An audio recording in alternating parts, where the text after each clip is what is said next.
Esta disertación va a tener una dinámica diferente en donde se les requiere que hagan las preguntas pertinentes y bueno, va a haber la idea que sea interactuado con participación de ustedes. Le cedo la palabra al doctor Puccinelli. Bueno, gracias Sergio. Muy agradecido de esta invitación. Siempre estar con colegas de otros lugares. Yo vengo de Rosario, en la provincia de Santa Fe, donde desde el año 2014 iniciamos un nuevo sistema de enjuiciamiento penal, absolutamente acusatorio.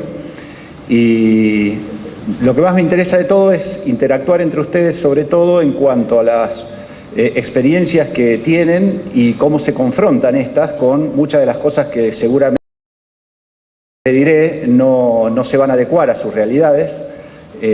Primero por una realidad normativa, es decir, el Código Procesal Penal del Jujuy tiene un tinte inquisitivo mixto, aunque mal no les guste ese nombre, pero es una realidad latinoamericana la de tener códigos que llamamos acusatorios y que en definitiva cuando uno los empiezan a leer terminan siendo más de lo mismo, de lo que venimos acostumbrados desde hace por lo menos de 1898, que fue el primer Código Procesal Penal de la Nación.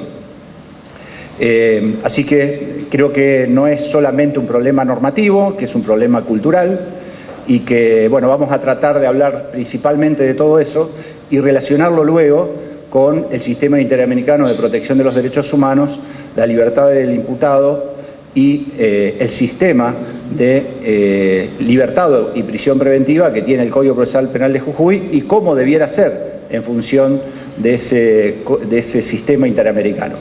Así que vamos a tratar de que esto sea un poco más ameno y lo que les pido es que me interrumpan, levanten la mano, si hay algo que no les gusta y lo quieren discutir, eso me alegra mucho, aunque no lo crean, pero nos va a dar la posibilidad de que muchos de aquellos que no quieren o no se sienten con ganas o con la fuerza como para ponerse a discutir, repiensen los temas. Incluso a quien pregunte también le va a servir como a repensar y obviamente para mí también, que en este tipo de encuentros siempre el disertante, docente, el que viene a aportar alguna idea, siempre se lleva algo que puede servir para continuar este camino de llevar todo el sistema acusatorio a la Argentina, primeramente, pero también que debe regir en toda Latinoamérica. Así que, bueno, en principio vamos a tratar de seguir un orden que tiene que ver con algunos temas generales y que voy a tratar de referir en poco tiempo.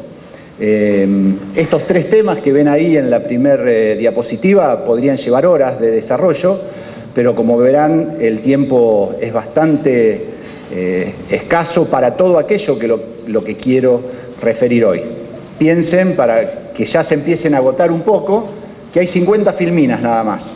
Así que esta filmina sola es una larga, las otras son más cortas, pero hay mucho contenido, por eso hay muchas filminas, no porque uno quiera que ustedes lean y yo leo y ya nos vamos. No, en realidad tiene que ver con mucha cantidad de información, tanto de fallos como de dictámenes de la Comisión Interamericana. En el primer punto hablamos del sistema acusatorio, la reforma normativa, transformación del sistema y cambio cultural. Esto creo que es indispensable que empecemos a desarrollarlo, por lo menos para tener entre todos un plafón mínimo de saber de qué estamos hablando.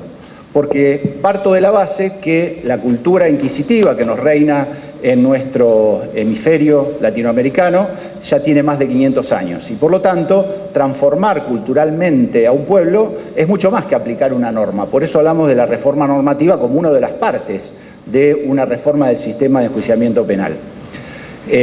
Y además tenemos que analizarlo, esa norma, para ver si se adecua al sistema acusatorio y de qué hablamos cuando hablamos de acusatorio. Piensen que desde 1939, cuando fue la primera gran reforma en la provincia de Córdoba, que incorporan la oralidad y después también la investigación fiscal, a hoy ha pasado muchas aguas debajo del puente, pero que en definitiva en esa época se creyó que era un gran cambio, pero si lo miramos retrospectivamente, fue un paso necesario para tratar de llegar a un sistema realmente acusatorio. Cuando hablamos de sistema acusatorio, tenemos que partir de un poco de todo lo que debe haber dicho seguramente el doctor Alvarado esta mañana, y que tiene que ver con una separación clara de funciones entre el órgano acusador y el órgano juzgador, obviamente ese órgano acusador frente a un órgano de defensa con el imputado que estén en un pie de perfecta igualdad. Por lo tanto, el primer paso que tenemos que dar para cambiar de sistema es que los jueces no tengan funciones acusatorias y que no cumplan ningún rol en materia acusatoria. Y esto incluye, y lo voy a pasar bastante rápido, no solo no investigar, no solo no participar de ninguna actividad que realiza el actor penal, que es el fiscal, y eventualmente el actor penal privado, que es el querellante, pero tampoco realizar ninguna de las funciones que le corresponden ni al actor ni a la defensa. Esto es no realizar producción de pruebas, no tener posibilidad de realizar medidas para mejor proveer, no interrogar en las audiencias y, en definitiva, no meterse en nada que le corresponda al actor penal. Esto es lo más importante para empezar a romper con el sistema inquisitivo. Si nosotros a un código le ponemos el nombre de nuevo Código Procesal Penal Acusatorio y adentro le dejamos todas estas facultades, la verdad que lo que hicimos es cambiar la marquesina, pero el contenido sigue siendo el mismo. Y con esto no alcanza. ¿Por qué? Porque además ese fiscal va a tener que investigar por su cuenta, con su responsabilidad. Ese fiscal es parte y, por lo tanto, como parte, no podemos decir que debe ser imparcial, porque obviamente sería una contradicción ontológica decir que el fiscal es imparcial. Entonces digamos que el defensor es imparcial. Y va a decir, usted está loco, no es imparcial porque defiende al imputado. Bueno, también estaría loco si digo que el fiscal defiende algo que no sea el interés propio del Estado en la persecución penal. Entonces, siempre al tener un interés particular va a ser parcial. Lo que sí le exigimos normativamente y obviamente desde lo ideológico es que ese fiscal tenga un criterio objetivo en su actuación, que no es lo mismo que la imparcialidad. Tiene que tener un interés en la persecución penal para bajar una línea de persecución penal que sea eficaz y sobre todo eficiente de manera rápida, pero que de ningún modo puede implicar que no tenga interés en ello, sino que todo lo contrario lo tiene. Y en esa objetividad debe trabajar de manera de perseguir y obtener todas las evidencias. Primer cambio terminológico que vamos a analizar: el fiscal busca evidencias, ya vamos a ver por qué, y no pruebas. Ese fiscal va a buscar evidencias que significan que tiene la obligación en ese ámbito de objetividad de obtener las que benefician al discurso de la acusación, pero también las que benefician al supuesto imputado o al supuesto sospechoso. Y es ahí donde tenemos que marcar la primera diferencia. ¿Y por qué decía evidencia? Porque la otra parte de la realidad de un sistema acusatorio necesariamente es que ese fiscal va a recolectar evidencias para luego, con esas evidencias, poder acusar fundadamente. Entonces, si preguntamos, ¿para qué sirve la evidencia? Solo para que el fiscal pueda acusar con fundamentos válidos y tener en esa acusación la posibilidad alta de ganar el juicio. Segunda parte, terminada la etapa de investigación penal preparatoria, el fiscal va a llevar a alguien a juicio, y ahí vamos a tener un juicio oral. ¿Ante quién? Ante un juez que no haya intervenido nunca. El juez de control que intervino para discutir la prisión preventiva, o ante quien se discutió la prisión preventiva, jamás puede ser el del juicio. Y si ha intervenido por algún motivo, no puede ser juez del juicio jamás. Esto por señera jurisprudencia de la Corte Nacional, que no hace falta que reiteremos ahora. Y esto va a significar que, como todo lo que colectó es evidencia, y normalmente lo colectó de una manera informal, segundo gran cambio, desaparece la cultura del expediente, desaparece el expediente. El fiscal lo que hace es lo mismo que hacen todos los abogados. Abogados litigantes acá, ¿quién hay? ¿Alguno que me levante la mano? Bueno, somos muchos, por lo menos ¿Qué hacemos cuando tenemos un cliente civil, comercial, laboral, penal? ¿Qué le pedimos? A ver, ¿qué le pedimos? ¿Que traiga qué? Que traiga los papeles. Bueno, eso mismo es lo que hace el fiscal. Buscar papeles, buscar documentación, buscar testigos. ¿Qué decimos? ¿Tenés un testigo que vio el choque? ¿Tenés un testigo que estaba en el momento que el ladrón entró a tu casa para pegarte un tiro y vos lo terminaste matando? ¿Tenés algo? Bueno, lo que hace el fiscal es recolectar evidencias que en definitiva le van a servir a él para saber si va a juicio, y a ese juicio puede ir con posibilidades de éxito. ¿Y por qué le llamamos evidencia y no prueba? Porque como lo va a hacer en la soledad de su investigación, sin que haya un debido control de partes, la única manera que un juez puede dictar una sentencia válida en un sistema constitucional y convencional es en la medida que haya tenido control de partes.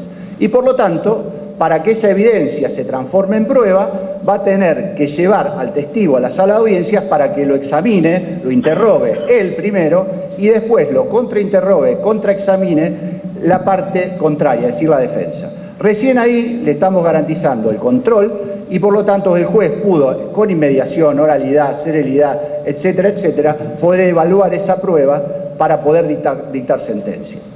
Obviamente, para que se termine el juego de si es acusatorio o no, le tenemos que dar la posibilidad de una segunda instancia con doble conforme, lo cual sería largo explicarlo, pero básicamente lo que dice la Convención al respecto es que para garantizar ese derecho tiene que haber dos condenas, una primera y una segunda. Sería largo explicarlo, pero es un tema que todavía está trabajándose a nivel de mi provincia y muchas provincias para que esto pueda darse.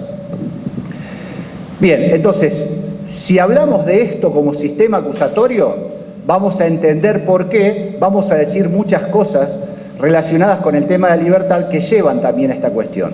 Y eso tiene que ver con que en un sistema acusatorio nosotros vamos a utilizar a la libertad como un derecho fundamental del ser humano establecido en las convenciones y en las constituciones. Entonces, como derecho fundamental, no va a haber forma legal de limitarlo si no es, en un primer aspecto, a través de ¿qué? De una condena firme que le imponga una pena de prisión o de reclusión. Entonces, claro, seguramente si me escucha mi madre o algún vecino dirá, estás loco, entonces no metemos preso a nadie. No, es que el primer paso es sostener la inocencia como garantía, el debido proceso previo y todas las garantías penales y procesales penales que ya conocemos. Pero también sabemos que a nivel constitucional tenemos obligaciones respecto del pueblo, de la ciudadanía. Por ejemplo, la obligación de afianzar la justicia. No podemos tener una justicia que no genere confianza en la gente. Tenemos el deber de afianzar la administración de justicia en el Estado Nacional y en las provincias. Y eso solo se puede lograr en la medida en que el proceso se desarrolle, comience, se inicie la investigación, se lleve adelante el juicio y que en definitiva se pueda dictar una sentencia válida. Y que en esa investigación y ese juicio la persona esté presente y se pueda desarrollar la obtención de la evidencia y la introducción de la prueba en el juicio. Entonces, ahí tenemos la primera señal de alarma.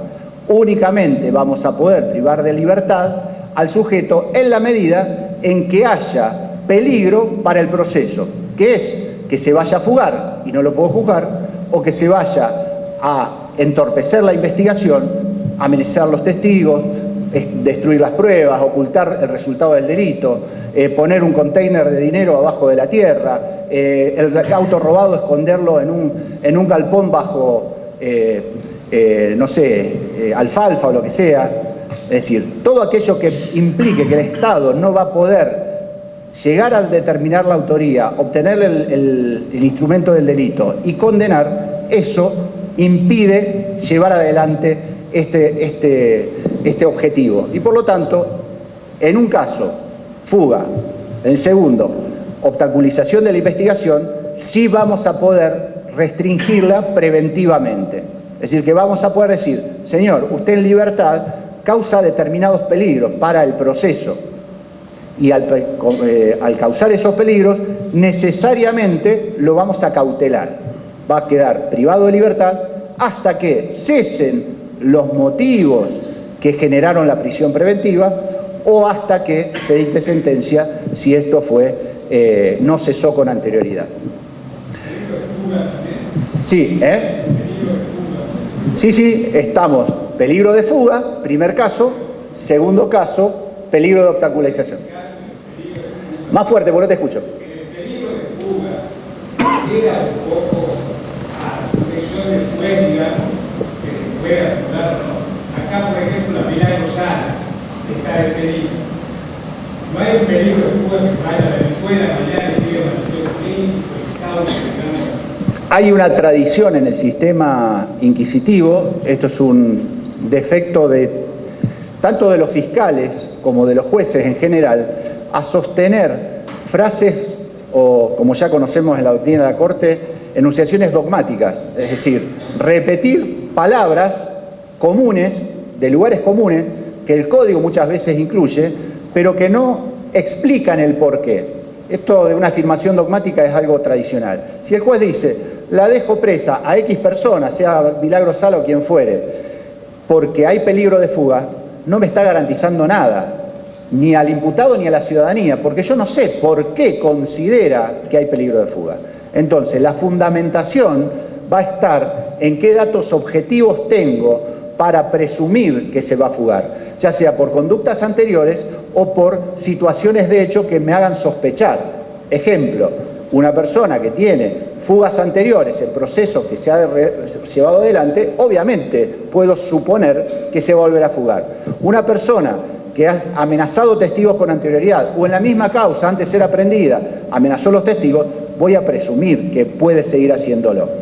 Pero esto mientras esto no se agote, porque si se agota la posibilidad de entorpecimiento de la investigación, ya hice toda la investigación, tengo todo cautelado, no hay forma de que la perturbe, ya ahí cesa la causal. Y dijimos cautelarlo porque lo vamos a considerar, porque así lo considera todo el derecho procesal, pero también especialmente los organismos internacionales, que se trata de una medida cautelar. Y eso es lo que vamos a desarrollar en un ratito, así no me extiendo demasiado.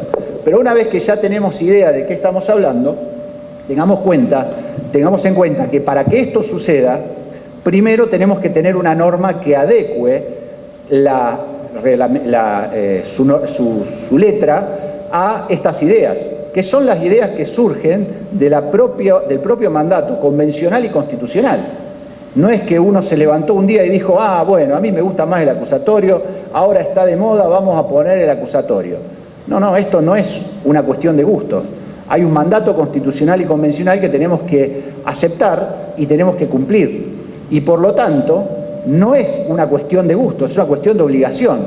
Y tanto los fiscales como los jueces han jurado defender la ley y la Constitución. Por lo tanto, quien proclama que me importa nada el sistema acusatorio y voy a hacer todas las medidas de prueba que a mí se me cantan, en realidad lo que está haciendo es una afrenta a las normas constitucionales.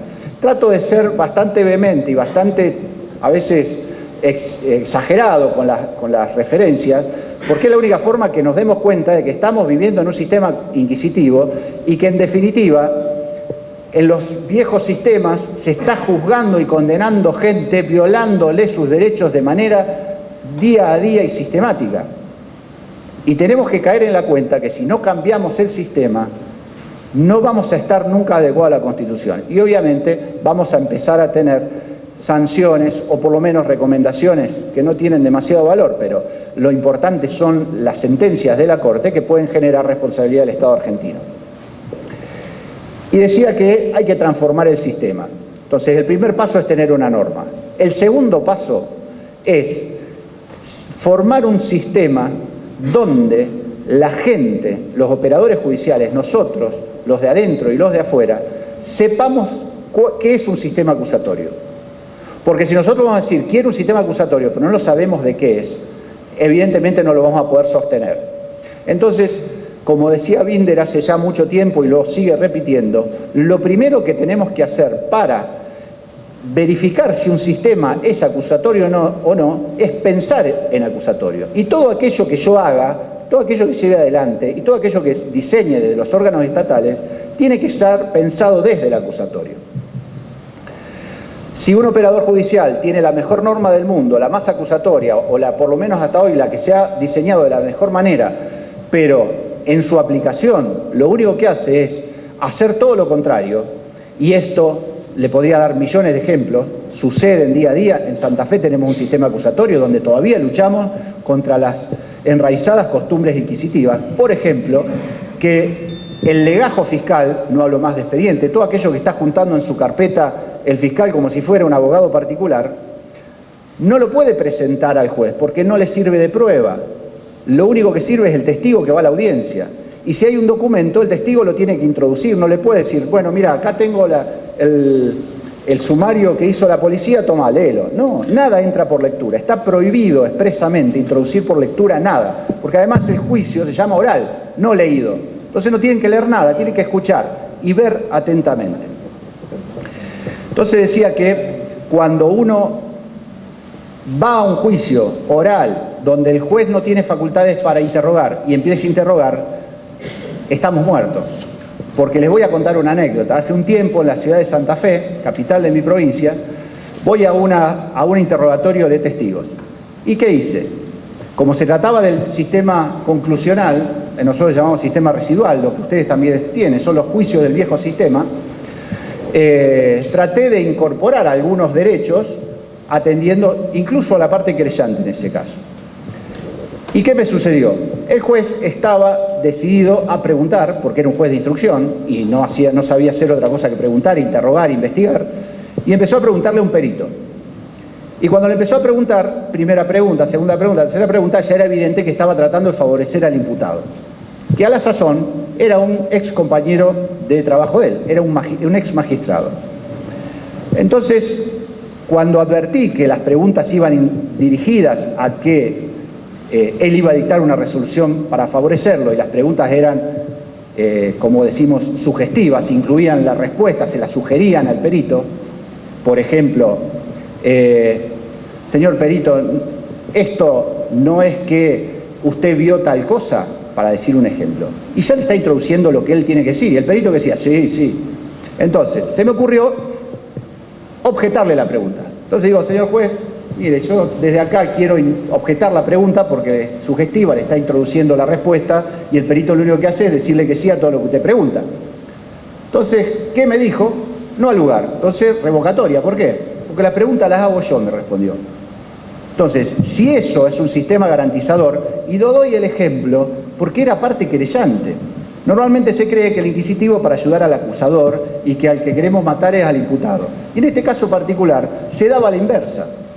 ¿Qué quiero demostrar? Que acá depende de la inclinación que tenga el juez hacia dónde quiere ir para hacer las preguntas y hacerlas para resolver o sostener su propia hipótesis. Y esto implica una pérdida absoluta de imparcialidad, lo cual se lleva de bruces con el sistema acusatorio. Bien, si nosotros no hacemos que todos los operadores cambien el conocimiento, el pensamiento y decidan trabajar en pos del acusatorio, el sistema no va a funcionar. ¿Y cómo lo hacemos? Como se hacen los cambios culturales, que no son de un día para otro, llevan varias generaciones, se los voy avisando para que no se desanimen cuando esto no funcione rápidamente. Como todo cambio cultural requiere que una costumbre anterior, es decir, siempre se hizo así, por lo tanto lo sigo haciendo, empezar a hacerle ver que eso no se puede hacer así dentro del sistema acusatorio, empezar a cambiar la conducta diariamente, es el arduo trabajo que tenemos los litigantes. En esto incluyo a la Fiscalía y al defensor, porque cuando el juez tiene una costumbre inquisitiva, tanto el fiscal o el defensor tienen que decirle, no, mire, señor juez, esto conforme Constitución, usted no lo puede hacer. Y el juez me dirá, ¿lo dice la ley o no lo dice la ley? La verdad, ya no es tan importante, porque esto va contra el sistema convencional y constitucional. Y es así como vamos a empezar a lograr que a través de las diversas resoluciones empecemos a tener nuevas conductas. Y esas conductas que volvemos a reiterar y reiterar y reiterar, no solo generan un efecto dominó para que otros lo hagan, sino que además generan una costumbre de hacerlo de otra forma. Pero con eso no alcanza, porque un cambio de costumbre no es un cambio cultural. El cambio cultural implica que ya nadie se pregunte por qué esto se hace así, o cuál es la antítesis de esto que yo hago así. Cuando un juez no debe preguntar y ya nadie se pregunte, o nadie discuta que el juez no puede preguntar en una audiencia, ahí vamos a empezar a darnos cuenta que cambiaron las costumbres y estamos en camino del cambio cultural. Por eso les digo que necesariamente para entrar en un sistema absolutamente acusatorio, primero van a tener que modificar las normas y también van a tener que modificar en ese camino las costumbres y la cultura inquisitiva que hoy todos llevamos dentro. Siempre digo, todos los argentinos llevamos un enano fascista escondido adentro de nuestro corazón, porque venimos de sistemas inquisitivos, de sistemas autoritarios, y tenemos una cultura eminentemente autoritaria. La legislación ha sido autoritaria siempre. Por lo tanto, cambiar todo eso va a llevar mucho tiempo. Entonces, en ese marco que estamos pidiendo, tenemos que analizar si la prisión preventiva, que es el tema central que venimos a analizar, tiene o no un andamiaje en la norma procesal de Jujuy, inquisitivo o acusatorio, y si se adecua a las convenciones internacionales. Por eso la primera pregunta es si, yo me voy a parar, perdónenme porque no acostumbro a dar clases sentado y me termino endureciendo, y además me gusta estar más cerca de la gente para ponerle un poco de presión, un poco de cariño y tener un poco más de contacto con ustedes. Venimos a hablar de la libertad del imputado en el Código Procesal, los criterios seguidos por la Corte y la Comisión a la luz de la Convención Americana. Ese es el tema general. Estas primeras diapositivas las voy a pasar muy rápido. ¿Por qué? Porque son las dos grandes normas que tiene la Convención Americana que uno no les da bolilla, pero que en realidad son los principios rectores de toda nuestra normativa interna. ¿Por qué? Porque el artículo 1 nos dice que todos los estados suscriptores del pacto tienen la obligación de dar garantía de respeto y obligación de respeto y garantía de los derechos humanos. Esto la Corte lo ha dicho permanentemente, que cuando yo le vulnero un derecho a alguien, por ejemplo, el derecho a la salud, para no meternos todo en penal, también estoy violando este artículo 1, que es la obligación del Estado de garantizarlo. Por eso es una restricción al poder estatal, la lesión al derecho protegido implica infringir el primero, y hay una obligación del Estado de respetar los derechos y libertades y garantizar el libre ejercicio de los derechos a toda persona a través del Estado. O sea, el Estado tiene obligación de hacerse cargo de defender y proteger todos estos derechos. Un ejemplo, caso Velázquez Rodríguez, dice esto básicamente, que debe prevenir, investigar y sancionar toda violación de los derechos humanos y tiene que restablecer ese derecho y además tiene que reparar los daños. Cuando la Corte dicta una sentencia y obliga al Estado no solo y no dice solamente violaron el derecho, sino que lo obliga a restablecerlo, le puede obligar a modificar las normas internas, pero también le puede obligar, o generalmente obliga, a reparar ese derecho producido por la violación. Acá tenemos otros casos, los voy a pasar rápido para poder ir a lo más importante. El deber de adoptar disposiciones de derecho interno es el segundo gran artículo de la Convención. ¿Por qué? Porque no solo alcanza la obligación del Estado a respetar los derechos, sino que toda norma que contradiga la Convención hay que modificarla. Incluso, ya lo tiene dicho la Corte Interamericana, las propias constituciones, porque normalmente discutimos si no, pero la Constitución dice otra cosa. Ejemplo que tiene que ver con la libertad. La Constitución chilena dice que cuando el imputado cuando haya peligro de reiteración de delitos, el imputado puede ser puesto en prisión preventiva. Y eso es una norma que contradice la Convención, porque es una norma de derecho penal sustancial, que parte del derecho penal de autor, una norma que presume la culpabilidad. Por lo tanto, ya vamos a ver que no es una norma que la Convención pueda aceptar. Y aun cuando la Constitución la incluya, es contra la Convención y obligaría al Estado a modificarla. Por eso no se asusten cuando decimos que hay que modificar o no acatar lo que dice un código procesal, porque aun cuando la Constitución diga algo contra la Convención, tenemos obligación de no acatarlo. Hay un montón de antecedentes, esto lo voy a pasar porque el tiempo se achicó bastante. Miren si no se ha expedido la Corte sobre este punto. Y entramos al derecho a la libertad personal, que es el que nos interesa.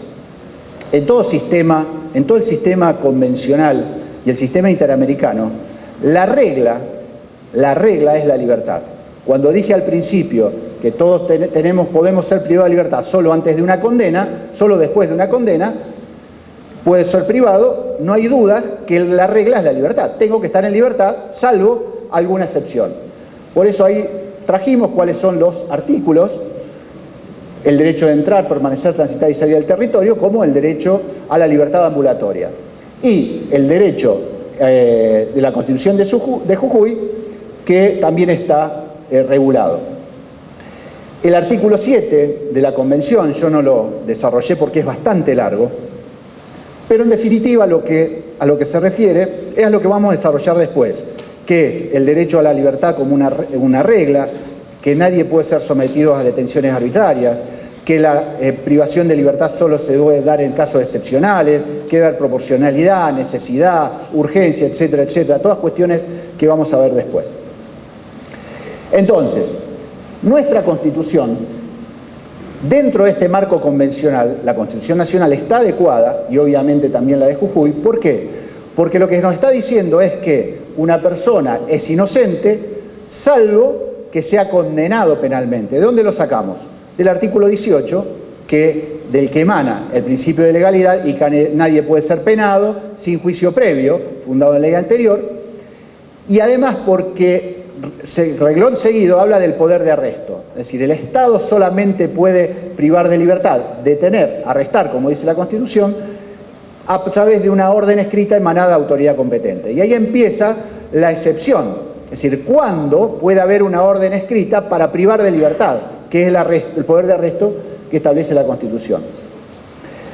Y ese supuesto es, en primer lugar, como sanción por la comisión de un delito. Pero este principio de libertad tiene estas excepciones. Y estas son las que nosotros tomamos como normas convencionales y constitucionales para establecer esa regla. Un poco lo que veníamos diciendo. Cuando lo dice la Constitución política, hablamos de la Constitución argentina, el preámbulo nos habla de asegurar la justicia para la provincia y las naciones, para la nación y las provincias. Esto es lo que hablábamos antes de asegurar la administración de justicia. Juega la presunción de inocencia, yo no puedo privar de libertad hasta que no haya una condena efectiva, pero ese límite a la libertad como regla general va a estar cuando pueda estorbar o impedir el desarrollo del proceso. Esto es lo que yo explicaba hace un ratito. Por lo tanto, la excepción va a ser que cuando en ese estado de libertad yo voy a burlar el desarrollo del proceso y voy a burlar ese afianzar la justicia de la Constitución, voy a poder restringirlo de modo excepcional. Hay principios limitadores que establece la Corte Interamericana y que tienen que ver con reglas que han impuesto a los fines de establecer cuándo puede el Estado imponer la prisión preventiva. Fíjense que estamos hablando que el Estado impone la prisión preventiva. Vamos a hacer una aclaración que tiene que ver con cómo funciona esto en el sistema acusatorio. Nosotros venimos acostumbrados que en los sistemas inquisitivos, cuando una persona la agarraban en la calle, la policía la detenía, se la entregaba al juez de instrucción, el juez de instrucción lo dejaba detenido, salvo que venga alguien y pida ¿qué cosa? La excarcelación. Entonces, ¿la regla cuál era? ¿Cuál era la regla? La privación de libertad, salvo que a alguien se le ocurra pedirle la excarcelación. Entonces, eso es un sistema inquisitivo. El sistema acusatorio funciona totalmente a la inversa. ¿Cuál es la regla? Toda persona tiene que estar en libertad. Esa es la regla, no lo discutimos. A mí me gusta decir siempre que la diferencia entre un tipo que está sometido a proceso penal y cualquiera de nosotros que no lo esté, es esa, que está sometido a proceso penal, pero la libertad sigue siendo la misma, salvo que entre en la regla entre a excepcionar la regla. Por eso estos principios limitadores de la prisión preventiva lo que nos están diciendo es que el Estado solo va a poder limitarla como excepción en los casos expresamente previstos para imponer la prisión preventiva. Sí. Sí. Esa persona que cometió un delito, un homicidio, un abuso, está en libertad. ¿Qué le decimos a la víctima?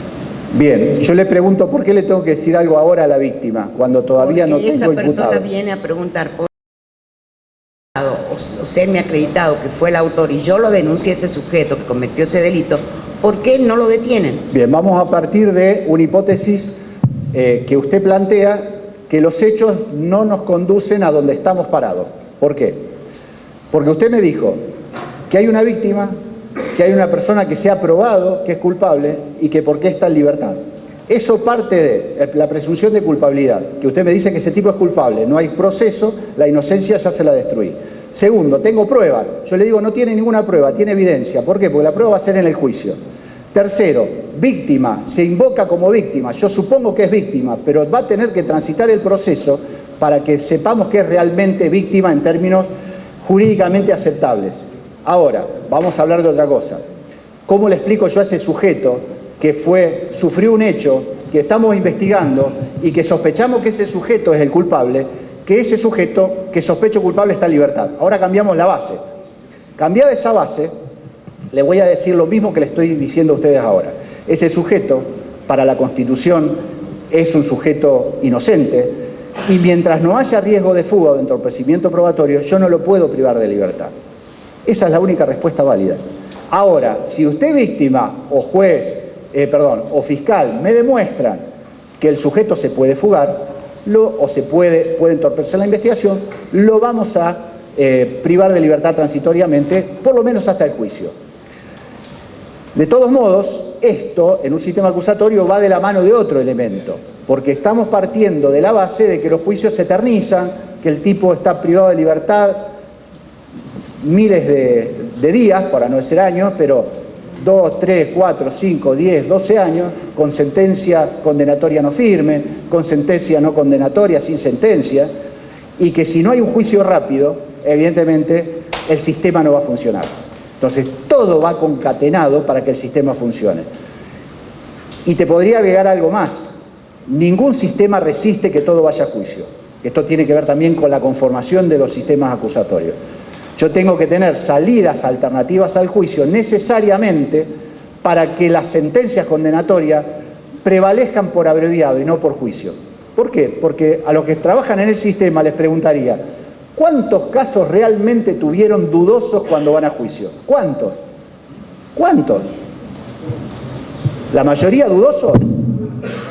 La mayoría se sabe, este tipo lo condenan, uno está rezando a ver cuánto le dan. ¿O no? ¿Nunca escucharon un defensor decir que le den la pena mínima en un escrito de defensa? Yo lo he visto y casi me arranco los pocos pelos que me quedan. Bueno, eso ya es un problema de defensa, pero lo que quiero decir es que en un sistema acusatorio, cuando uno ve el resultado a venirse, necesariamente busca una salida alternativa. Y eso es lo que hace que el sistema funcione. Te doy una estadística.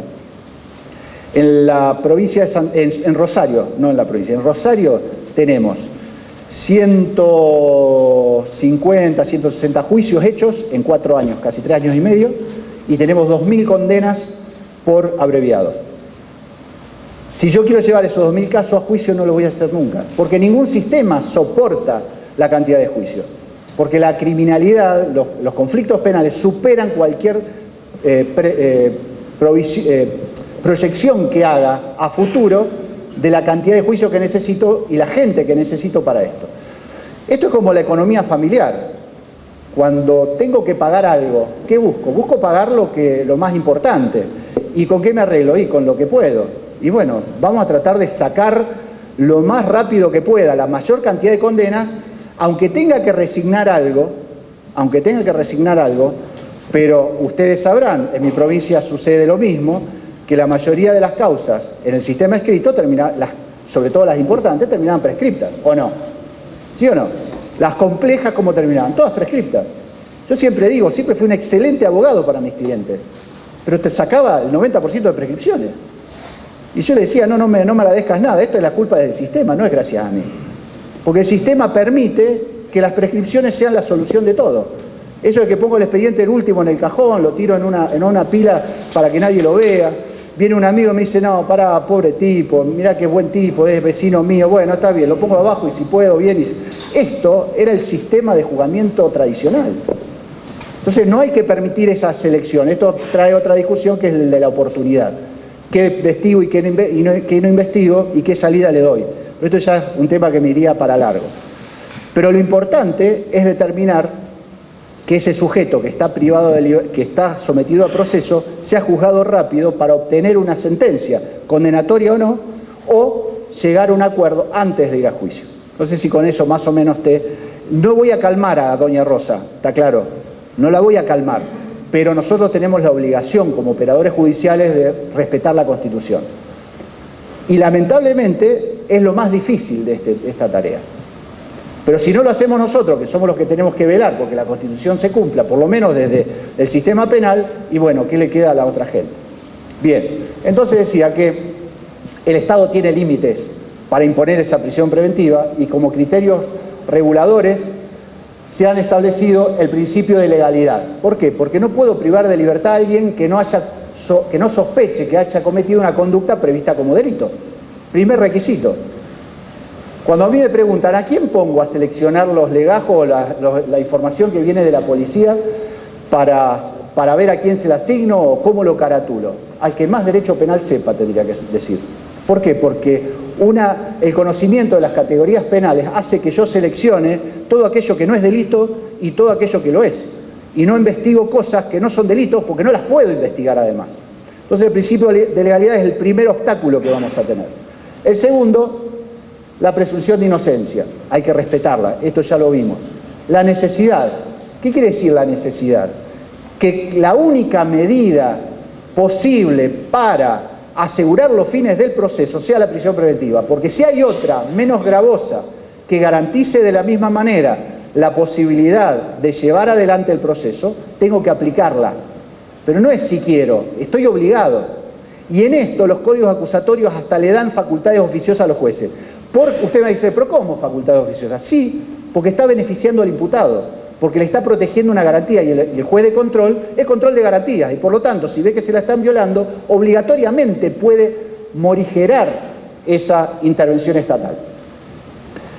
Y proporcionalidad, porque no puedo imponerle nunca una medida más gravosa que lo que quiero cautelar. Si yo voy a trabar un embargo de una deuda de 1.000 pesos y pido un embargo de 1 millón, usted me va a decir, usted está loco. Entonces acá es lo mismo. Si la pena, inversamente, si la pena es de multa, nunca voy a poder poner una prisión preventiva. ¿Por qué? Porque no es proporcional. Y ustedes dirán, y bueno, pero si se fuga, bueno, asegurémoslo al juicio, impidámosle que salga del país, obliguémoslo a que esté el día del juicio y hagamos el juicio rápido. Por eso debe aplicarse excepcionalmente y la regla debe ser la libertad. Y la razonabilidad, que ha dicho la Corte, acá en algún ejemplo, mantener privada de libertad a una persona más allá del tiempo razonable para el cumplimiento de sus fines, que justifica su detención, equivaldría en los hechos a una pena anticipada. Este fue el gran problema, y sigue siendo, el gran problema de Latinoamérica, el de los presos sin condena. Las cárceles abarrotadas de presos preventivos, que para colmo, imagínense lo que dice el diario, usted lo debe saber, lo condenaron, pero salió en libertad. ¿Y qué siente la gente? ¿A quién acomodaron acá? Y el tipo venía con 5 años de prisión preventiva y lo condenaron a 4. O le dan 5 por lo menos para justificar. Y ese es otro de los riesgos que dice la Corte que sucede. Avisa que la prisión preventiva lleva a la convicción, o por lo menos no expresa de los jueces, a tratar de justificar el tiempo que viene sufriendo en prisión preventiva. Por eso, ese poder de arresto, lo voy a pasar rápido porque después lo analizamos puntualmente a cada uno, es excepcional, lo tienen en el artículo 6, es de interpretación restrictiva, lo tienen en el 18, necesita una orden escrita, está en el 18, debe ser reglamentada, es decir, hay un capítulo en el Código Procesal Penal que habla de coerción personal, citación, aprehensión, detención, prisión preventiva. Sometido a control judicial, claro, porque ¿cómo debe funcionar esto en un sistema acusatorio? Nosotros dijimos, lo detienen, lo dejan y algún día le dictan la prisión preventiva, pero estuvo en detención preventiva un montón de tiempo hasta que alguien le pide la excarcelación. En un sistema convencional y constitucional, una vez detenido, según como prevea la Constitución provincial, en este caso 24 horas, debe ser sometido a control. ¿De quién? De un juez, que no es el que lo detuvo, porque lo detuvo el fiscal con sus órganos de investigación, a la sazón la policía. Entonces el fiscal se los presenta a un juez y le dice, miren, este muchacho lo imputo por tal delito, supongamos un robo calificado, que es el más común, una pena de 5 a 10 años, tiene una condena anterior, se fugó, tiene un proceso anterior donde dio un domicilio falso, no tiene residencia. ¿Puedo presumir que se va a fugar? Y sí. Entonces justifico aquello que vos preguntabas del peligro de fuga. No estoy diciendo, hay peligro de fuga. Eso no es una fundamentación. Debo darle datos objetivos y bajarlo a la realidad, para que no sea el peligro de fuga general, sino sea el peligro de fuga de Juan, en este caso concreto. Y vencida esas 24 horas, lo que debiera decir el código, si el fiscal no se tomó el trabajo de ir a un juez para que controle, ¿qué pasaría? Tiene que salir en libertad, automáticamente. Y si no lo largan, ¿qué hago? Un habeas corpus. No hay vuelta. Entonces, el sistema, si está bien reglamentado, debe decir, básicamente, mire, al fiscal que le interese privarlo de libertad luego de la detención, dentro de las 24 horas va a decidir si lo lleva ante un juez o no. Y si no lo lleva, inmediatamente le puede dar él la libertad. Y listo. ¿Para qué van a dar tantas vueltas, hacer un habeas corpus, para ver si el juez no sabe qué hacer? De hecho, por ejemplo, en la provincia de Santa Fe tienen sistematizado en el sistema informático las privaciones de libertad. Y cuando se vencen y el fiscal no pidió la renovación o la prórroga de la prisión preventiva, automáticamente de oficio lo liberan. No lo llaman al fiscal, que esto es lo que sucede habitualmente en los sistemas inquisitivos. Che, Juan, vos sos de hacer, se te venció la prisión preventiva, hoy a la noche se te vence, ¿qué vas a hacer? Ah, pará que te presento el pedido de prórroga. Eso es romper el sistema, porque eso traiciona al sistema, porque está jugando el juez para una parte. De hecho, conozco una causa muy renombrada en la provincia de Santa Fe, donde un fiscal casi se juega el puesto, terminó zafando, porque se le venció la prisión preventiva. Y como era el sistema del expediente, hizo un dictamen con fecha anterior.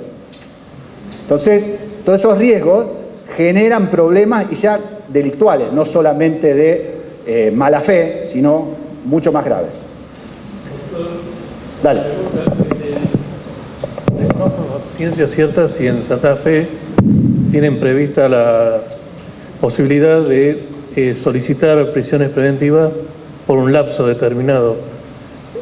3 meses, se vence, pedir de nuevo. Yo creo que eso sería una solución porque le da mayor amplitud al fiscal. Bueno, si le conceden una prisión preventiva por un mes, va a tener posibilidad de reunir pruebas para después solicitar una nueva prórroga de la misma, porque 24 horas, tal como surge en la Constitución, es bastante escaso el lapso que transcurre del arresto. Hay sistemas que posibilitan ir por lapsos. Es así. Este plazo es para pedir la prisión preventiva. O sea, tengo 24 horas en nuestra Constitución prorrogable por 24 más, 48, para pedir la prisión preventiva. El fiscal cuando lo pide o el juez cuando la da, la prisión preventiva, puede fijarle plazo. ¿Y el plazo en función de qué? Le va a preguntar al fiscal, bueno, dígame, ¿cuánta prueba le falta colectar? ¿Cuánto tiempo necesita? Porque no puede ser ineterno, no puede ser ni día. Entonces dice, no, mire, con 30 días, con 60 días me alcanza, ¿qué prueba me queda? Me queda esta. Yo con esto en 60 días lo tengo cocinado. Bueno, listo. 60 días, a los 60 días se vence, salvo que pida una prórroga y ahí empieza a justificar de por qué no pudo hacer lo que dijo que iba a hacer. ¿Está?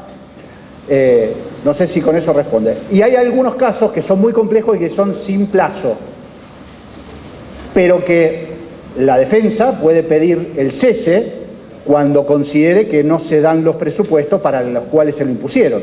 Porque si el juez me dijo, hay peligro de obstaculización de la investigación porque falta declarar 3 testigos, y los testigos ya declararon esos 3, se terminó el riesgo. Por lo tanto, puedo pedir el cese. Sí. Las causas no complejas. Compleja la investigación porque pueden surgir de las mismas pruebas otros coimputados, otros posibles autores. ¿Cómo juega el plazo ese que usted dice? Cuando la causa es compleja, probablemente le den sin plazo. Y empezamos a jugar los plazos máximos de la prisión preventiva, que ustedes tienen previsto, como la 24390, 2 años, más 1 más si hay sentencia condenatoria no firme. Ahora, ya vamos a ver después qué pasa si llegamos al plazo máximo y no hay sentencia. Lo tenemos que liberar, porque desaparece la proporcionalidad. Usted me va a decir, acá la compañera que la voy a hacer defensora del pueblo, voy a preguntar, me va a decir, ¿y por qué lo voy a alargar? ¿Por qué lo voy a beneficiar con la libertad de este atorrante? ¿Por qué? En realidad no lo estoy beneficiando, estoy castigando al Estado por no haber cumplido con su obligación convencional de juzgarlo en un plazo razonable. Entonces, no podemos pagar con moneda de libertad del imputado la ineficiencia del Estado. Por eso es tan importante reformar el sistema y tener sentencias rápido, porque si no el Estado vive llenando las cárceles y los vive largando cuando tiene las condenas dictadas, pero ya cumplida la pena. Y esto es una locura, esto es contra natura.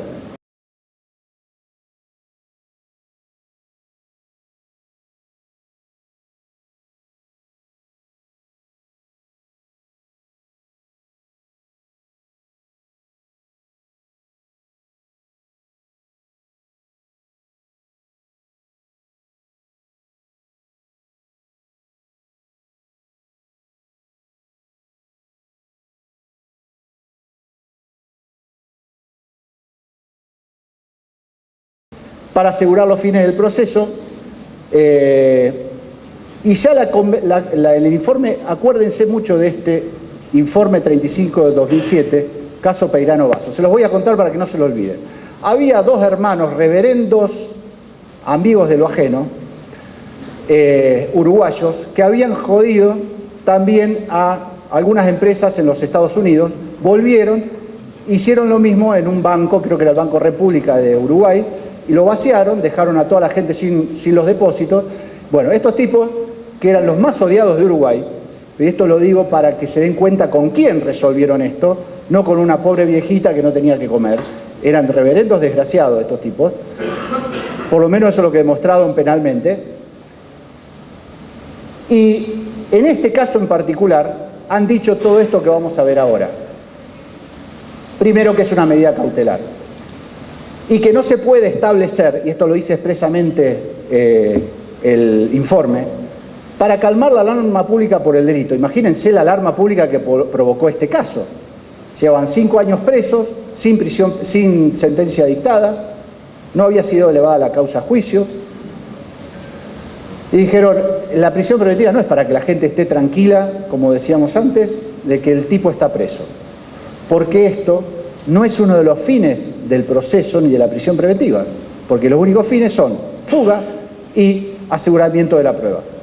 La trascendencia social, es un término más o menos parecido, disuadir a los que pretenden delinquir. Esto es un fin de la pena, no un fin de la preventiva. Por lo tanto, esto es un fin cuando alguien cometió un delito y está condenado. Evitar que el imputado cometa otros delitos, esto también es un fin de la pena, disuadirlo en la conducta delictiva. Ahí podríamos empezar a analizar si esto realmente sucede o no desde una teoría agnóstica de la pena. Pero bueno, creo que no tenemos otra cosa que la pena privativa de libertad y hablar de la no prisión hoy sería una locura. Interpretación restrictiva, ya uno de los principios que dijimos como limitadores, debe ser interpretado restrictivamente. La analogía en derecho penal está prohibida, pero en derecho procesal está admitida en la medida que, esto está muy bien, en la medida que favorezca al imputado. Tiene que haber orden escrita, ya lo vimos, debe estar reglamentada y debe estar sometida al control judicial. La mínima intervención, y esto me interesa, porque en este tema hemos tenido ya fallos clarísimos y de lo anterior también, ¿no? Pero que la Corte Nacional se ha expedido siguiendo estos mismos criterios. Fíjense, mínima intervención, la última ratio, quiere decir que es la última opción que tiene el Estado, el fiscal y el juez para establecer la privación de libertad. Es decir, la última medida es la prisión preventiva. Si hay otra de menos gravosa y que pueda asegurar los fines del proceso, la debemos aplicar. Esto ya está en las reglas mínimas de Tokio. Y en el fallo Merlini de la Corte Nacional, Merlini y Loyo Freire son dos fallos que han sido continuados de la Corte Nacional, donde se han expedido, entre otras cosas, sobre estos. Y este es el punto que me interesa aquí.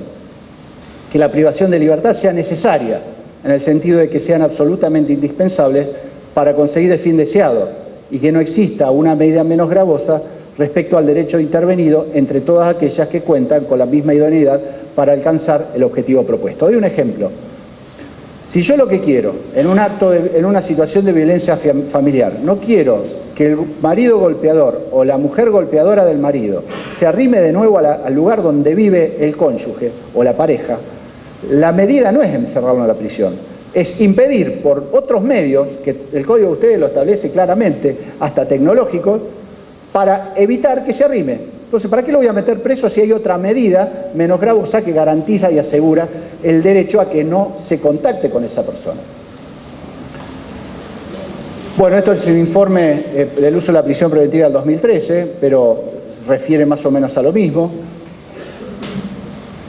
Y fíjense que el de mínima trascendencia lo tienen regulado específicamente. Se ejecutará en el modo que perjudique lo menos posible a la persona y la reputación de los afectados.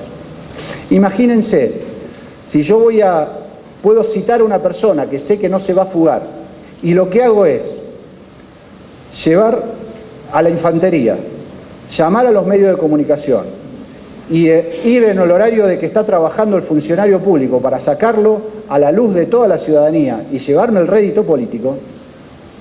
Se nota que yo no tengo nada que ver con los políticos, ¿no? Evidentemente estoy afectando no a la persona, sino también su reputación. Ese tipo le arruinaron la vida. De hecho, una situación parecida sucedió con un conocido violador del centro en la ciudad de Rosario. Porque una señora dijo que la voz de este tipo era igual al del violador del departamento al lado, más o menos así lo fueron a buscar y le arruinaron la vida. Cuando el tipo estaba con la apelación de la sentencia de condena, apareció el verdadero violador. Y dijo, el corazón no me aguanta, este pobre tipo no es, fui yo. Entonces, fíjense los daños que puede causar la prisión preventiva tomada ligeramente, porque ahí había un problema de que no había evidencia suficiente, igual lo condenaron. Bien, ¿cuáles son los presupuestos para que pueda funcionar como medida cautelar? Tengo que analizar 3 presupuestos y que se deben dar los 3 en conjunto, porque si alguno de ellos desaparece, pero mejor dicho, no lo tengo ahora o desaparece en el futuro, debe cesar la medida cautelar o en primer lugar no la puedo dictar. Apariencia de responsabilidad. ¿Qué es la apariencia de responsabilidad? Ya dijimos que el primer límite es el principio de legalidad, la conducta debe estar tipificada como delito. Pero además, tengo que tener evidencias objetivas de que ese sujeto al que yo le voy a aplicar esa prisión preventiva es el sospechoso y en grado de probabilidad de haber sido el autor. Yo no puedo privar de libertad a una persona simplemente porque, y bueno, por el rumor. Sí, porque andan contando por el barrio que este fue el que le robó la moto al vecino de la otra cuadra. ¿Y qué prueba tenés? Ah, no. Vino un testigo y me dijo que cree que es ese. ¿Lo vio? No. Habló con el otro vecino. Sí, ya sabemos que fue Juan. ¿Pero alguien vio algo? ¿Tiene algún testigo que lo haya visto? No. Esos son rumores, no son evidencias objetivas que permitan sostener que este sujeto es el culpable.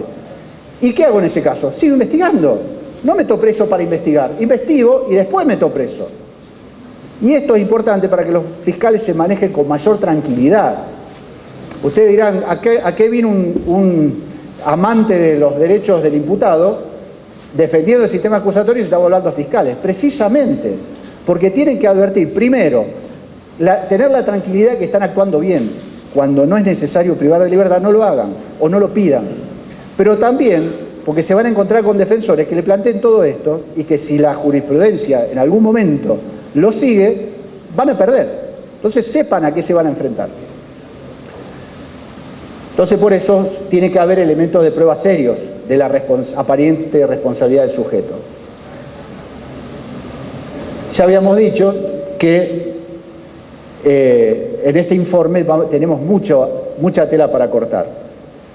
Debe ser interpretada siempre a favor de la vigencia del derecho, en virtud del principio pro homine, y no puede haber prisión preventiva por fines preventivos. ¿Cómo? La peligrosidad del imputado. ¿A qué peligrosidad nos referimos?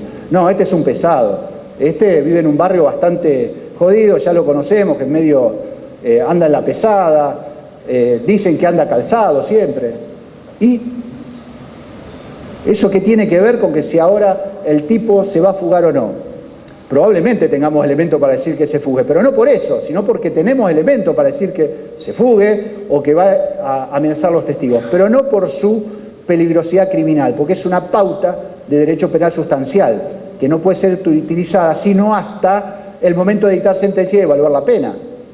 Si no, estoy haciendo una evaluación anticipada de culpabilidad, violándole el derecho de defensa, el debido proceso y la inocencia. La posibilidad de cometer delitos, la repercusión social del hecho. ¿Por qué?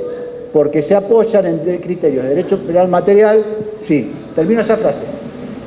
No procesa el propio de la respuesta punitiva, sí.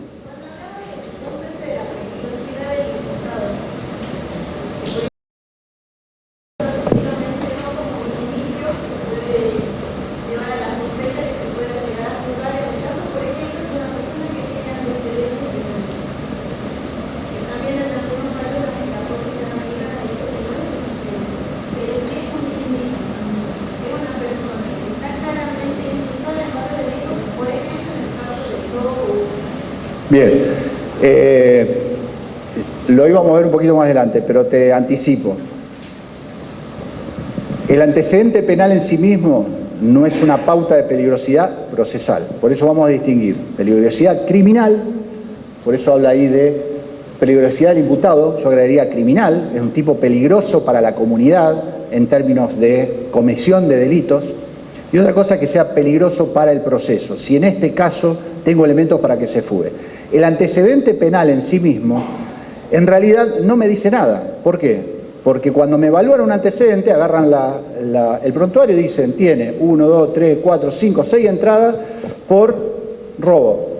Y después paso a mirar, sobreseído, falta de mérito, en trámite, sobreseído, en trámite. ¿Cuándo lo condenaron a este tipo? Para decir que es culpable, que tiene causas anteriores.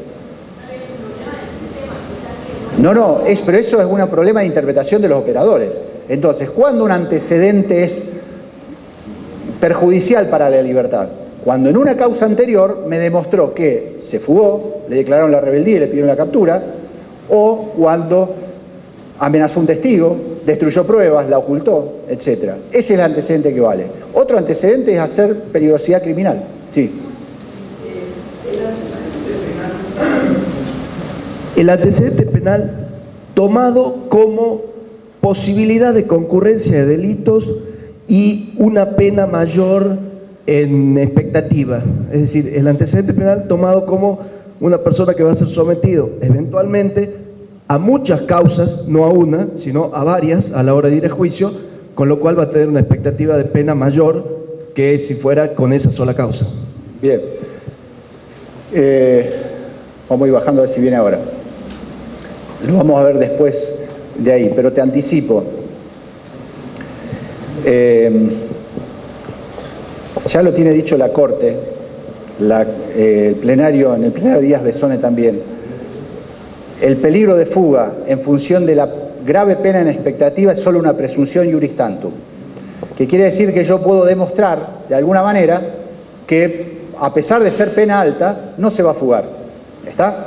Entonces ahí es donde vamos a jugar también con los tipos de delitos, si es un tipo de delito grave o no, que pueda quedar excluido del sistema. Ahora vamos a ver que esto tampoco es posible. Pero quiero avanzar, así terminamos esto. Bien, ¿cuándo hay peligrosidad procesal? Riesgo de fuga, frustración de la investigación. La mera alegación sin consideración del caso concreto no satisface este requisito. Esto es lo que decíamos al principio cuando decíamos que hay que fundar el motivo, no solamente mencionarlo, sino que hay un fallo que es de la Corte Nacional Sirkovich, creo que es del año 2008, donde en el voto de Zaffaroni explica claramente, y también en otro fallo que se llama Minaglia, del 2007, ahí en el voto de Zaffaroni explica muy bien lo que significa y la importancia de la fundamentación de la resolución judicial. En ese caso lo hace respecto de la autorización a un allanamiento, que no tenía fundamentación. Y dice claramente que primero que hay que conocer, para garantizar el derecho de defensa y el derecho a impugnar, hay que satisfacer ese derecho a que el interesado sepa por qué tomaron la decisión, para poder analizar su justicia o no, su legalidad o no, y luego poder impugnarla. Pero además para que la comunidad sepa por qué los jueces toman las decisiones y no son una mera decisión antojadiza y arbitraria de su decisión voluntaria. Pero no voy a seguir más de eso pero para que vean la importancia que tiene en estos casos la fundamentación. Pero sí que puede haber presunciones juris tantum sobre el peligro, como cuando algunos códigos establecen la gravedad de la pena puede ser tomada como una presunción de peligro de fuga. La severidad de la pena, y acá caemos en lo que preguntaban recién. Podrá disponerse la prisión preventiva si no aparezca procedente la condena de ejecución condicional. Por lo tanto, hay una pauta de que si no procede la condicional, puedo dictar la prisión preventiva. Ahora, en el marco que veníamos analizando, esto no es iure de iure ni tampoco es obligatorio, sino que es una presunción que yo puedo destruir a partir de elementos y datos objetivos del caso concreto. Vamos a dar un ejemplo, un caso real. Viene un señor, se presenta desde la fiscalía y dice: Juancito violó a mi hija. Mi hija tiene 16 años y Juancito tiene 20. Y vengo a denunciar que la denunció, la viene violando reiteradamente, y mi hija está aterrorizada y no quiere denunciarlo. Si vamos al sistema inquisitivo, ¿qué hubieran hecho o qué harían con ese tipo? ¿Qué hacen? Díganlo, no tengan vergüenza. Lo van a buscar de los pelos. ¿Y qué hacen? Lo detienen. ¿Y después qué le dictan? Bien. Pero resulta que cuando lo detienen a Juancito, dice: pero este tipo está loco, si es mi novia. Hace 4 años que salimos, tenemos relaciones, sí, como tienen todos los jóvenes hoy día, pero mientras yo pruebo esto y lo convenzo al fiscal o al juez de que esto es verdad y que resolvemos la investigación, el tipo va a quedar privado de libertad y el daño que le causé es irreparable. Por lo tanto, doy un ejemplo muy llamativo, pero tengo que tener cuidado de que hay casos donde el fiscal puede olfatear que acá hay algo que no me cierra, que venga el padre, y bueno, ¿qué hago? Investigo primero. ¿Cómo es la mano? A ver, vení, contame, ¿qué pasó a la hija? Vení, vamos a ver. Y empiezo a llamar a otra gente, y la someto a un estudio interdisciplinario, y yo puedo determinar si en realidad esto fue así o no, por lo menos tengo otro panorama. Entonces, tomar la decisión de la prisión preventiva así a lo loco, muchas veces causa daños graves. A lo mejor la violó, y si lo determino, evidentemente la presunción iure tantum no la voy a romper, pero yo puedo establecer motivos para establecer que la pena no es necesaria, la prisión preventiva no es necesaria. Otro ejemplo, una persona que se discute si cometió un robo o no. Y bueno, la persona puede decir: mire, yo no fui, puede decir que abstenerse, lo que quiera, pero el tipo tiene trabajo, tiene familia, tiene un bebé chiquito, es el único sostén del hogar, y tiene un hogar constituido, un trabajo regular. ¿Lo vamos a meter preso simplemente porque el delito es grave? Cuando yo me puedo asegurar de otras maneras que no se vaya. Por ejemplo, acá no hay límites, la ley, el juez y el fiscal pueden, y la defensa inclusive, pueden pedir cualquiera que se les ocurra. Que venga toda la semana a la fiscalía, que vaya toda la semana a la comisaría, que no se acerque a determinado lugar, que preste una caución, que una persona se haga cargo de garantizar que no se va a fugar. Hay tantas maneras, pulsera electrónica, lo que quieran. Entonces ahí vamos a ver cómo vamos a evitar ese riesgo de fuga sin la prisión preventiva, que es el gran desafío. Por eso acá el informe dice la seriedad de la infracción como la severidad de la pena pueden ser tomadas al momento, pero con las advertencias aceptadas en este informe, el anterior, que este es respecto de Argentina, el 12 del 96. Su utilización para justificar una prolongada prisión preventiva produce el efecto de desvirtuar la finalidad de la medida cautelar, convirtiéndola en sustituto de la pena privativa de libertad. Y este punto, que no lo he visto nunca aplicado en la Argentina todavía, donde la comisión dice que para establecer la gravedad de la pena tengo que tomar el mínimo de la escala. Y entonces decir, ¿por qué? Por un simple criterio de garantizar la inocencia, el juicio previo y la defensa. ¿Por qué voy a presumir el máximo si no le voy a poder imponer la pena hasta que lo condene? Hacer una evaluación de la condena hoy es suponer que ya sé cuáles son sus antecedentes personales, cuál es la personalidad del sujeto, qué motivó a cometerlo, cuáles fueron los medios de comisión, los agravantes que pudiera haber cometido, y eso es violar su derecho de defensa y el debido proceso. Por lo tanto, debiera empezar a hablarse del mínimo de la escala penal. Esto, repito, no lo vi nunca en Argentina, ni en Santa Fe, ni en ningún lado. Esto es lo que hablábamos antes, el agrave de la pena, solamente una presunción iuris tantum, el caso Merlín y Loyo Freire, también tómenlo como referencias que se refieren a esto, que son pautas para analizar en el caso concreto, que quiere decir que puede ser que la pena sea alta, pero que si no hay elementos que lo determinen, puedo desvirtuar esa presunción. ¿Cuándo hay también peligrosidad procesal? Por ausencia de arraigo. ¿A qué le llamamos arraigo? La persona no tiene familia, no tiene domicilio. La última vez que lo vieron vivía en un caño al lado del Río Grande. Es decir, tengo que ver quién es la persona, no presumirla directamente.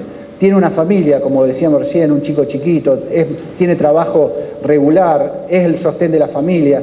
¿Quién va a abandonar a un bebé con su mujer, dejarlos sin ningún ingreso, sin poder sostenerse? Es decir, hay que ver en el caso concreto. En muchos casos no se da, pero en los que se da lo tenemos que respetar. La fuga anterior y la rebeldía como presupuesto para valorar la peligrosidad procesal, o que no tenga residencia fija o domicilio conocido. Estos sí son pautas de peligrosidad, porque si no tiene domicilio, ¿dónde lo voy a buscar el día que lo largue? Si se fugó anteriormente, puedo presumir que se va a fugar. Si no tiene arraigo, obviamente va a estar más propenso a no venir al juicio y fugarse, porque no le interesa nada, no tiene nada que lo enraíce en el lugar para no fugarse. Este es otro punto, que hay muchas normas procedimentales que establecen límites a la libertad o imponen obligatoriamente la prisión preventiva para determinados tipos de delitos. Entonces, si se trata de un delito de violencia de género, prisión preventiva.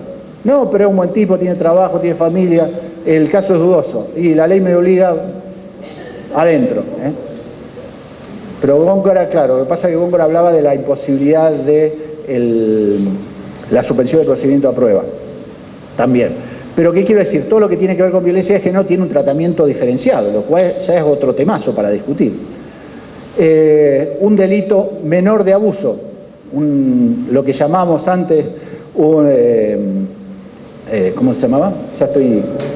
Abuso deshonesto. Un abuso deshonesto. Vamos a decir que porque es un abuso sexual tiene que estar privado de libertad. Si es un delito contra el patrimonio, lo podemos poner. Por ejemplo, en Santa Fe en una época no podía haber libertad de una persona que era imputada de abigeato, porque en el norte santafesino había muchas vacas y se las robaban a todas. Entonces dijeron, bueno, abigeato, preso. Es decir, no hay una relación directa entre el tipo de delito y la persona que sospechamos que lo cometió. Tenemos que ver en ese caso la necesidad de imponer a ese sujeto, en ese caso concreto, la privación de libertad. Esto es un poco repetir lo que ya vimos. Otro fallo también es Suárez Rosero, del año 97. La Corte considera que en esa excepción despoja a una parte de la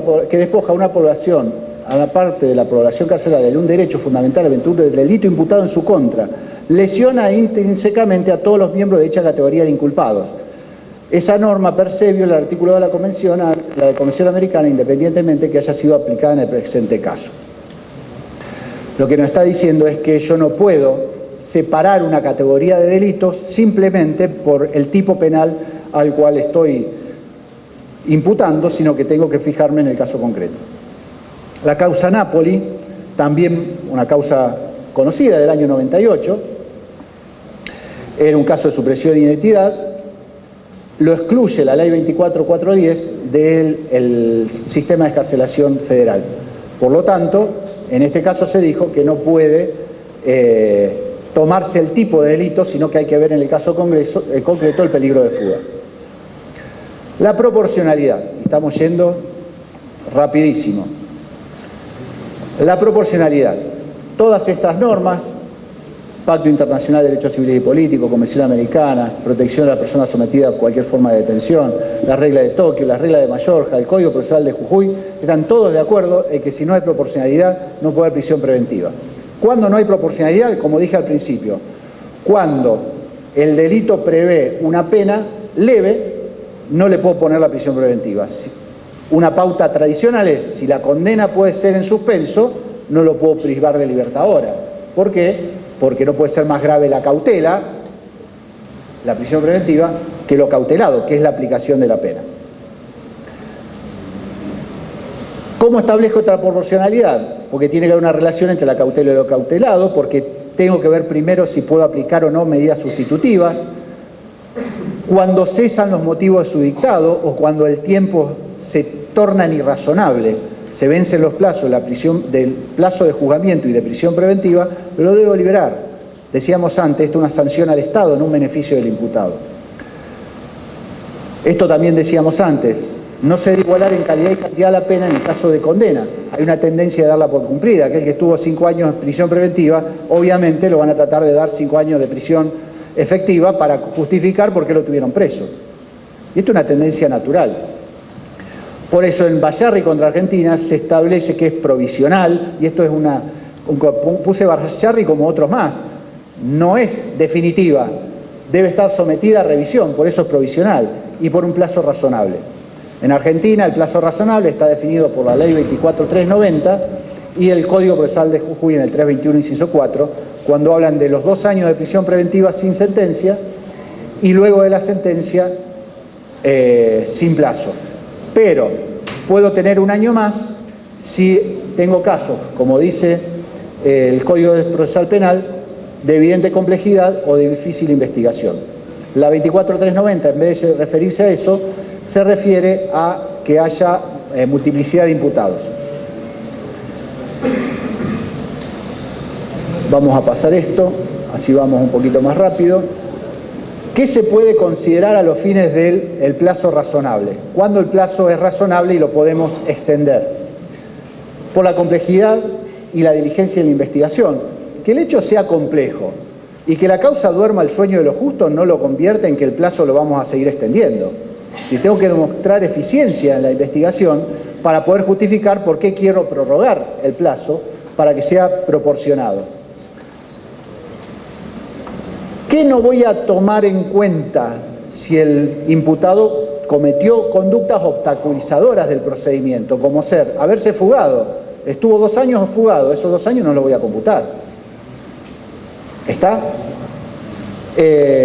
O el tiempo que me llevó a determinar si hubo prueba falsa, etcétera, etcétera.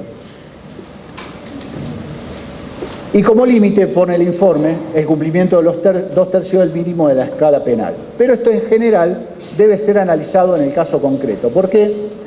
Porque conforme dice el numeral 92 de este informe, quien debe determinar la razonabilidad o no del plazo, siempre que no se hayan vencido, es el juez de la causa. Ya tenemos en fallos anteriores, Bayarri contra el Estado argentino, Bramajo, Firmenich, donde en todos surge el criterio de que se sostiene la teoría del no plazo. ¿Por qué? Porque no hay un plazo objetivo, general para todos, sino que se debe establecer por el juez en el caso concreto. Y en la medida en que en ese tiempo se mantengan los dos criterios necesarios o los tres criterios necesarios para seguir manteniendo la prisión preventiva. ¿Cuáles eran? A ver, ¿cuáles son los presupuestos que tengo que tener en cuenta para poder dictar la prisión preventiva? Repasemos. ¿Cómo se llama? Peligro de fuga y de entorpecer la investigación. Peligrosidad procesal. Apariencia de responsabilidad penal, porque ¿qué tengo que tener con el sujeto este? ¿Qué tengo que tener? Tengo que tener evidencia de que fue autor de qué, presunto autor de un delito. O sea, tiene que ser delito la conducta y además tener evidencia que él fue presuntamente el autor. Entonces se tienen que dar todos los presupuestos.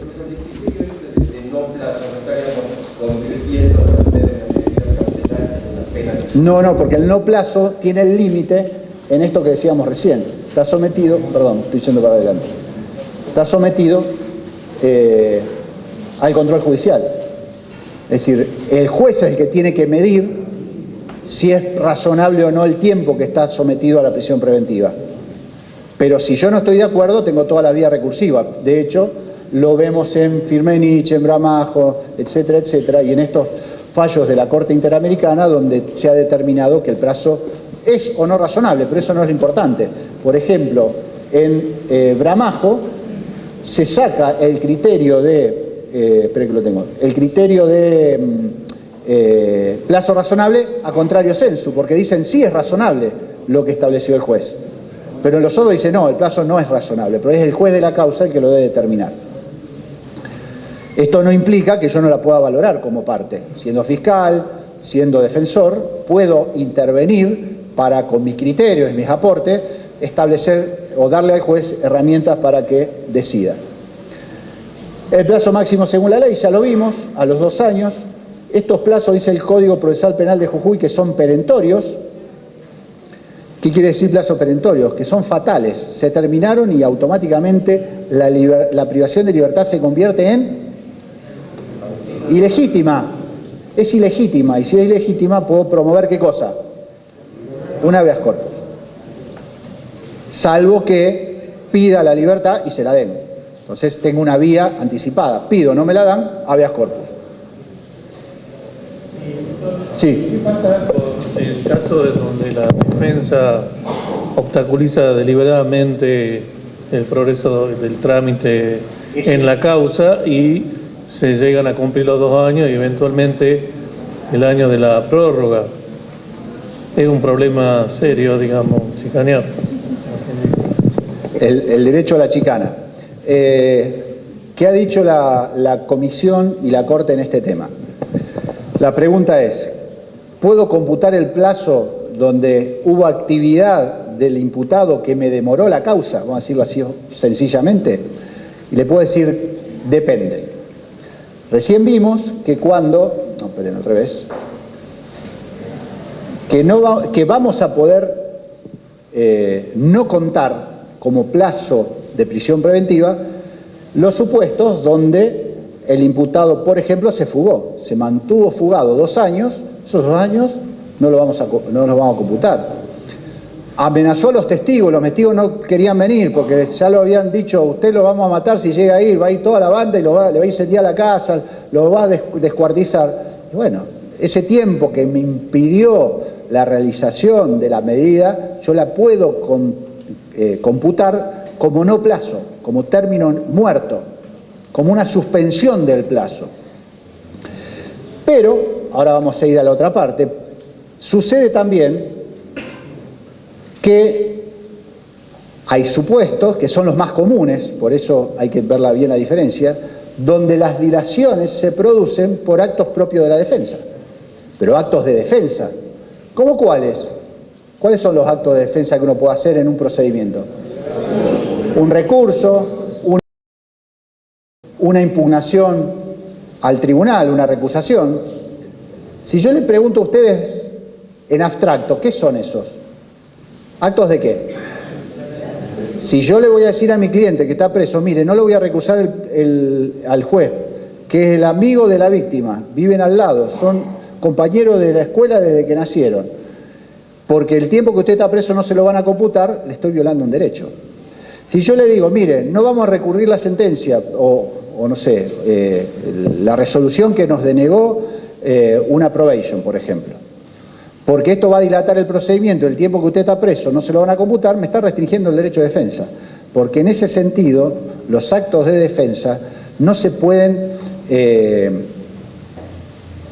quitar el estímulo, para decirlo en forma positiva, es decir, hay que estimularlos, no hay que evitarlos. Por eso,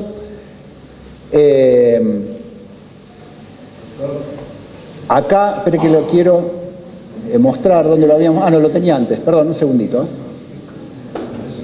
Las actividades procesales de imputado y su defensa no pueden ser consideradas a los fines de justificar el plazo razonable, ya que el empleo de medios que la ley ha previsto para garantizar el debido proceso no debe ser desalentado, no me salía la palabra, era desalentado, y mucho menos valorada de manera negativa la activa intervención durante el proceso. Una vez, un segundito, así cuento un ejemplo para que vean cómo funciona. Una vez, hace un par de años, una juez me retó en una resolución porque me dijo que yo planteaba muchos recursos.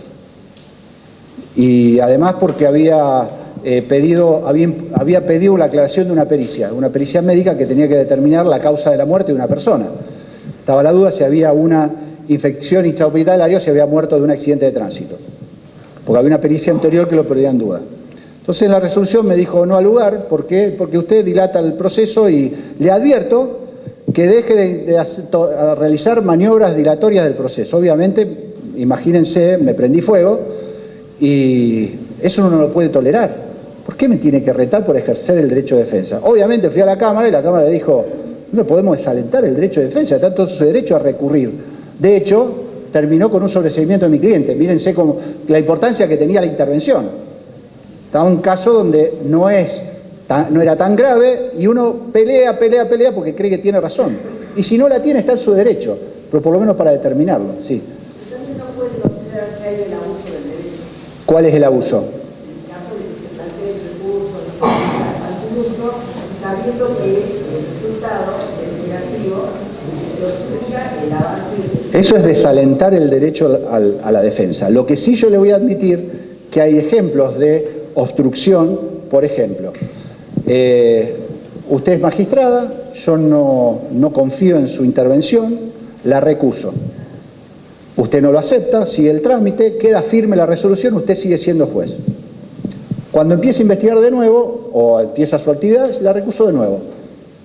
Eso es un acto de mala fe, de entorpecimiento, que no tiene que ver con el derecho de defensa, tiene que ver con que hay algo resuelto que lo estoy pidiendo de nuevo. Si usted me da el trámite, usted me está reconociendo que es un derecho de defensa, por lo tanto me tiene que decir no hay lugar, ya está resuelto, punto. Entonces, si usted me facilita el trabajo de entorpecer la investigación, ahí le diría que tengo formas de evitarlo, cuando es evidentemente un acto dilatorio, pero tiene que ser algo muy expreso, muy vivo para que uno lo pueda determinar. Si no, tengo que bancármela, porque es el derecho del imputado a defenderse, lamentablemente, sí. Hola. Ah, perdón, sí, no me habían... Un segundito. Ah. La 25.430 le Sí. da la facultad fiscal de oponerse.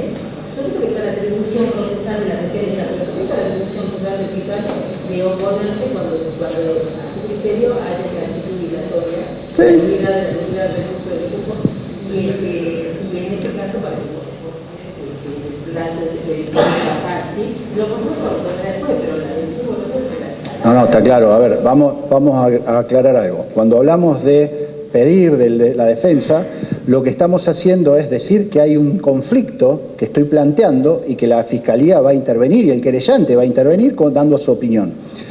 Pero les voy a dar un dato. aquellos que no están todavía convencidos del acusatorio, dense cuenta que el establecimiento de un sistema de investigación penal preparatoria desformalizado, sin expediente, hizo desaparecer en la provincia de Santa Fe los incidentes de nulidad. No hay más incidentes de nulidad. ¿Qué le voy a pedir? ¿La nulidad de qué? Si eso no sirve para condenarlo.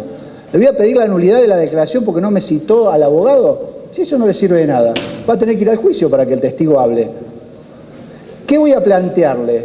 Que tomó una medida fuera de sus facultades. Hay una etapa específica que es la audiencia preliminar anterior al juicio donde se plantean todas las nulidades. Entonces en una audiencia resolvemos todos los líos.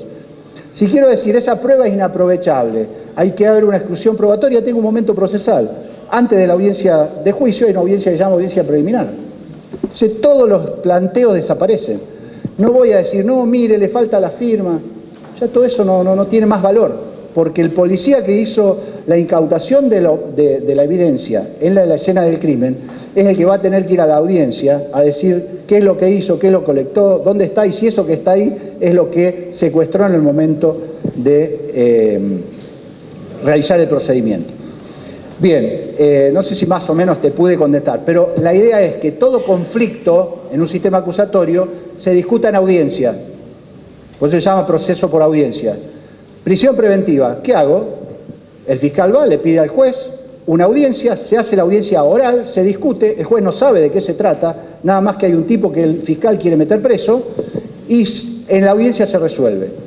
Viene un fiscal, quiere allanarle el domicilio a Juan, le pide al juez, quiero allanarlo, audiencia privada, te lo doy, no te lo doy, fundado, viene la parte, ¿quiere impugnarlo? Lo podrá impugnar en su momento, cuando quieran utilizar esa evidencia como prueba, porque si yo, como fiscal, decido no introducirla, no tengo nada que anular, porque solo puedo impugnar aquella prueba que va a entrar al juicio, no antes, porque no es nada.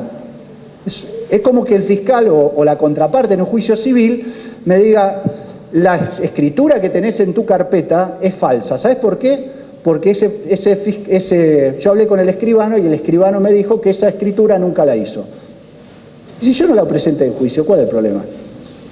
¿Entienden cuál es el sentido? Solo vale lo que va a juicio, lo demás no tiene ningún valor nada más que para que el fiscal se prepare y vaya a juicio.